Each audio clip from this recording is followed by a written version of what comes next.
Solidarietà per Simon. L'amministrazione comunale di Cormons ha costituito un comitato a sostegno del piccolo Simon, bimbo cormonese di 3 mesi che necessita urgentemente di un trapianto di midollo.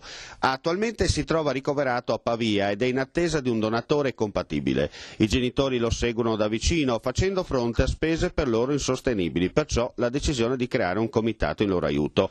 Al nostro microfono il nonno materno Davide Piani. Abbiamo appunto aperto questo codice IBAN grazie al comune di Cormons per raccogliere un piccolo aiuto ad affrontare queste spese che vengono a sopportare i ragazzi, insomma. Ricordo che comunque nella famiglia lavora solo Simone e di conseguenza tutto diventa più difficile. Comunque le medicine sono a carico dei genitori, di conseguenza loro è tutto tanto difficile, insomma.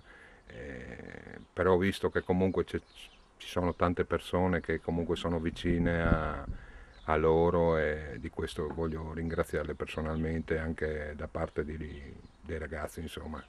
Invitiamo i telespettatori a partecipare a questo atto di solidarietà. La banca che ha aiutato e ha contribuito all'iniziativa è la Cassa di risparmio del Friuli Venezia Giulia, filiale di Cormons. I versamenti si possono fare in tutte le filiali della Cassa di risparmio del Friuli Venezia Giulia. Il trapianto era fissato per il 20 di luglio, purtroppo ci sono dei ritardi nell'arrivo del donatore, arriveranno il 24, perciò tutto è slittato un attimino. Speriamo che tutto vada bene.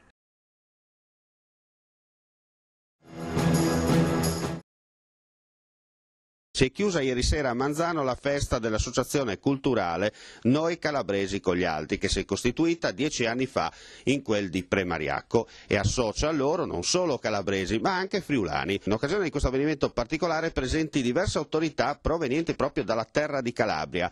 Al termine della serata abbiamo avvicinato al nostro microfono Giuseppe Aulicino, sindaco di Santa Maria del Cedro in provincia di Cosenza. Queste le sue parole. Per noi è un piacere, per me personalmente è il terzo anno che vengo a questa manifestazione.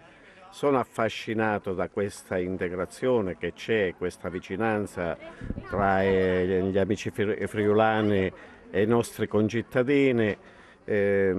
Troviamo spunti anche interessanti in relazione a quelle che possono essere relazioni da instaurare e da rafforzare. Io spero che veramente ne esca una collaborazione fattiva e che ci inorgoglisce il fatto che i nostri concittadini siano venuti qui tanti anni fa, hanno realizzato imprese ma hanno creato relazioni ottimali, smitizzando quella concezione che i calabresi portano negatività ma che portano invece allegria, laboriosità e anche capacità imprenditoriali conservatori anche di quella che è la cultura nostra, quella magno-greca, che ha tanto da dire all'Italia e a questa regione.